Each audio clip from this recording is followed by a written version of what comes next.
Hello जी, राम राम। कैसे हैं आप सब? आशा करती हूँ आप सब अच्छे होंगे। मैं भी अच्छी हूँ। आ गई हूँ नया रिएक्शन वीडियो लेकर के। 3-4 वीडियो मैंने देखा है, उसके बाद मैं रिएक्शन वीडियो लेके आई हूँ। अभी अभी माता जी का भी एक वीडियो आया है जिसमें माता जी बहुत अफसोस कर रही है। पता है किस चीज़ का अफसोस कर रही है?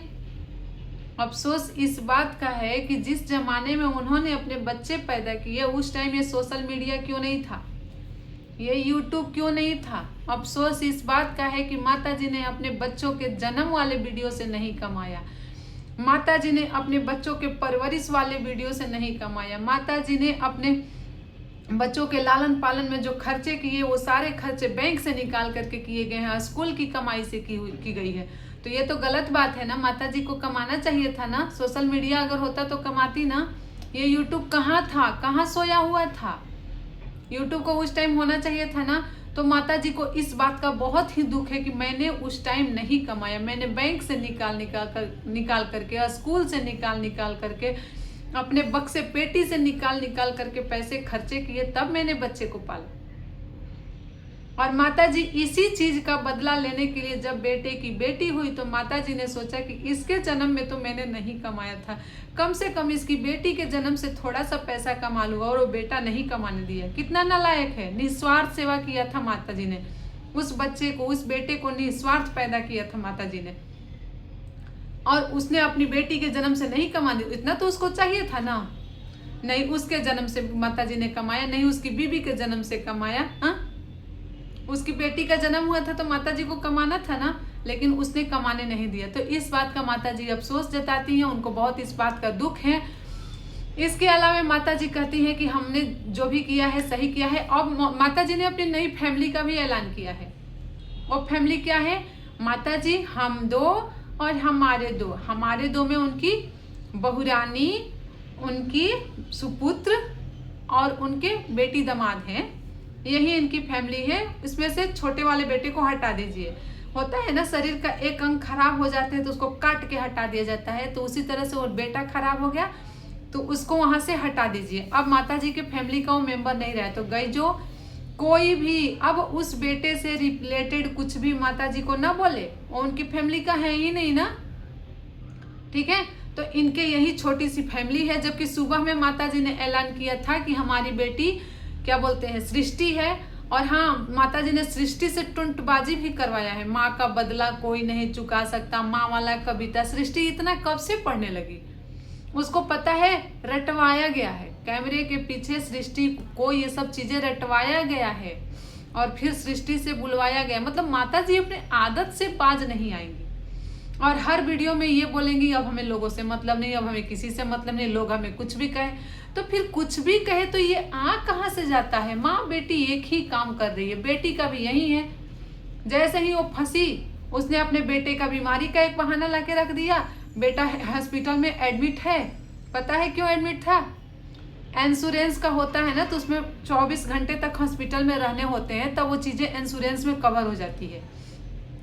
उस चीज का उसने बवाल बना करके और वहां रखा। ठीक है, बेटे का सिंपैथी कार्ड खेल गई। जब वो उधर से गुड़िया दीदी ने अपना मुंह खोला तो इधर इसने सिंपैथी कार्ड खेलना शुरू किया। आज बेटे और बोला कि अब मैं मैके से रिलेटेड कुछ भी वीडियोस नहीं बनाऊंगी।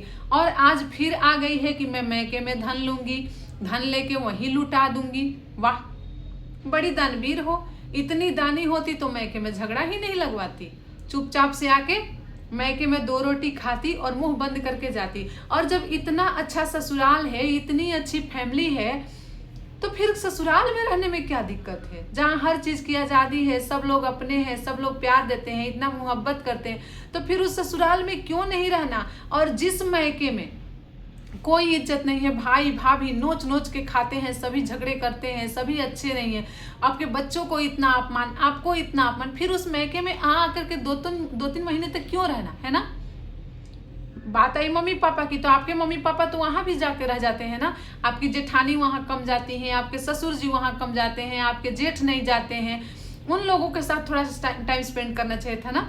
लेकिन नहीं, वहां उंगली कौन करेगा? उंगली करने के लिए हमें तो मैके में ही रहना है। तो मैदान में उतरी है ना गुड़िया दीदी, अब उनसे टक्कर लो।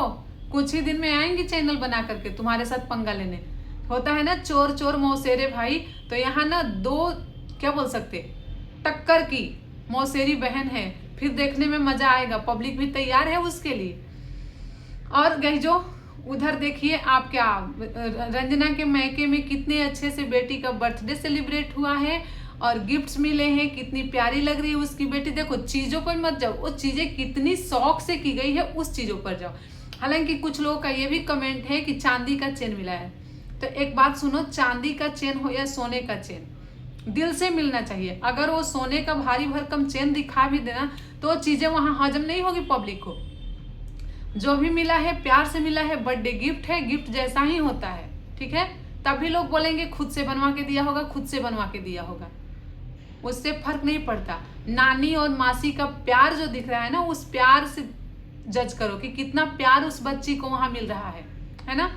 तो बाकी ये लोग तो जल भुन गए हैं, अब ये फिर नया प्रॉपर्टी का मैटर आज से लेके आ गए हैं, प्रॉपर्टी ऐसे बटेगा, प्रॉपर्टी ऐसे बटेगा। ये चीजें पहले ही क्यों नहीं क्लियर कर ली हैं ऑफलाइन? लेकिन नहीं, आप लोगों को ये नहीं करना था, मुद्दे को बढ़ाना था। मुद्दा जब ज्यादा ही बढ़ गया, इन लोगों को तो पता ही नहीं था कि ओ गुड़िया दीदी भी सामने से आकर के पंगा ले सकती हैं। उन लोगों को लगा तो ऑफलाइन काम करती हैं, सोशल मीडिया का उतना उनको नॉलेज है नहीं। लेकिन आपको क्या लगा था, चोर चोर मौसेरी बहन, उनको भी पता था कि सोशल मीडिया पर चीजें लोगों तक तो कैसे पहुंचाई जाती हैं। फेसबुक था ना सहारा, आ गई ना चीजें सबके सामने, अब मुंह छुपा के घूमो, है ना। अपने आप को पता नहीं क्या ये दीदी बनती है, कभी भी टपक पड़ना, कभी भी टपक पड़ना, और ससुराल के मुद्दे से बस भटकाना सबको। अगर आपको इतनी अच्छी फैमिली है तो आप अब लाओ ना उसको सोशल मीडिया पर, अच्छा ही तो दिखना चाहती है लोग ना। आपकी अच्छी माँ है तो माँ को भी दिखाती हो, तो अच्छे ससुर है तो ससुर को भी पूरा पूरा दिखाया करो, अच्छी जेठानी को भी पूरा पूरा दिखाया करो। और आप लोग नोटिस करिएगा, ये अभी धमकी दी है गुड़िया दीदी को, कल इसने एक कंफ्यूजन वाला चीज छोड़ दिया है। भाभी से मेरी बात हुई जिसमें 2 भाभियों का भी जिक्र करती है और एक भाभी का जिक्र करती है जिसमें कहती है कि भाभी का मैं बता नहीं सकती कौन सी भाभी। और भाभी मुझे जहां तक अनुमान है ये अपनी मौसी की बहू से बात की है, मतलब की है नहीं की है, लेकिन धमकी दे रही है गुड़िया दीदी को कि आपके बारे में मुझे उसने बताया है, ताकि गुड़िया दीदी इससे डर जाए। तो गुड़िया दीदी भी डरने वाली नहीं है, वो भी आप ही की तरह स्ट्रांग है। जैसे आप कहती हो ना मैं स्ट्रांग हूँ, उस तरह से वो भी स्ट्रांग है, अपनी बातों को लेकर के आ गई हैं। तो हाँ, एक चीज ध्यान रहे सबको, आंटी जी का एक बेटा एक बेटी, एक बहू एक दामाद, अंकल और आंटी, उनका कोई परिवार नहीं है, ठीक है। दूसरा मुद्दे से भटक गए ना आप लोग। दूसरा, प्रॉपर्टी बटेगा और फिर लूटेगा। प्रॉपर्टी बटेगी, दीदी भी अपना हिस्सा लेंगी, क्योंकि अपने ससुराल में दीदी भी देंगी ना अपनी नंदों को, दीदी अपनी नंदों को देंगी ससुराल में, ठीक है। और यहाँ भी लेंगी और फिर लेके बांटेंगी। तो अगर उस साइड से कोई हो तो तैयार रहेगा, जिस दिन प्रॉपर्टी बटेगी ना तो आप लोगों को भी मिलेगी, लूट सकते हो, ठीक है। तो आज का रिएक्शन हमारा यहीं तक, मिलते हैं नेक्स्ट वीडियो में। अगर वीडियो अच्छी लगी हो लाइक जरूर करना, अगर चैनल पर नए होंगे सब्सक्राइब कर लेना। मिलते हैं नेक्स्ट वीडियो में।